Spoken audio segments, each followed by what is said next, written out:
Students లో అవగాహన పెంపొందించడం కోసం ఇక్కడ జరిగే ధూమపాన వ్యతిరేక దినానికి ఆరోగ్య శాఖ మంత్రి అయిన మీరే వచ్చి పాల్గొనడం నిజంగా మాకు గర్వకారణం. Welcome madam. Cigarette bidi ganja అంటే మేడం గారికి చాలా మక్కువ, తెలుసా మీకు?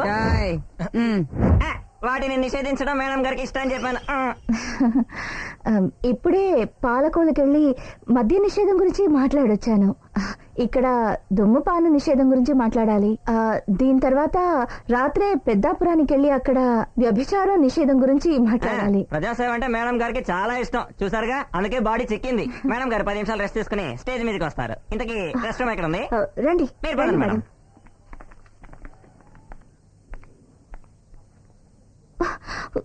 ఏంటి ఇది? మినిస్టర్ 10 నిమిషాల్లో వస్తారని చెప్పారు. రెస్టారెంట్కి వెళ్ళి అరగంట అయింది. ఫంక్షన్ కి లేట్ అవుతోంది. ఇప్పుడు ఏం చేయాలి?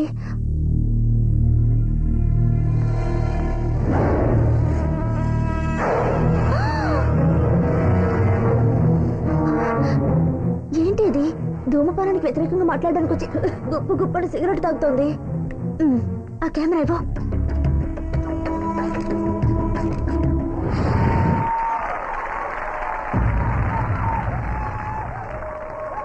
సభకు విచ్చేసిన అందరికీ వందనాలు.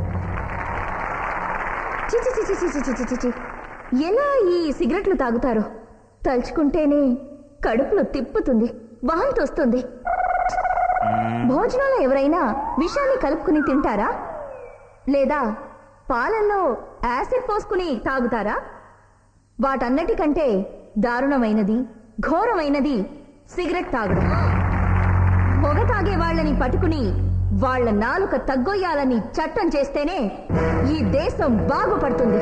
లక్ష్మి, లక్ష్మి ఆగవే, నా మాట వినవే. పెద్దవాళ్ళతో వ్యవహారమే, నోరు మూసుకుంటారా? దీన్ని ఊరికే వదలకూడదు. ఈ ఫోటోస్ అన్ని ఈవినింగ్ పేపర్ లో వేసి దాన్ని మినిస్టర్ పోస్ట్ నుంచి పీకేకుండా నిద్రపోను.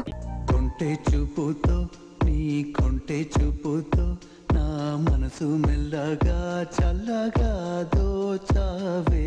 చిన్ని నవ్వుతో ఒక చిలిపి నవ్వుతో ఏదో మాయ చేసి అంతలోనే మౌన మేలనే.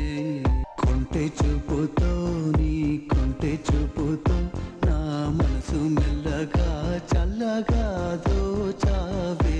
చిన్ని నవ్వుతో ఒక చిలిపి నవ్వుతో ఏదో మాయ చేసి అంత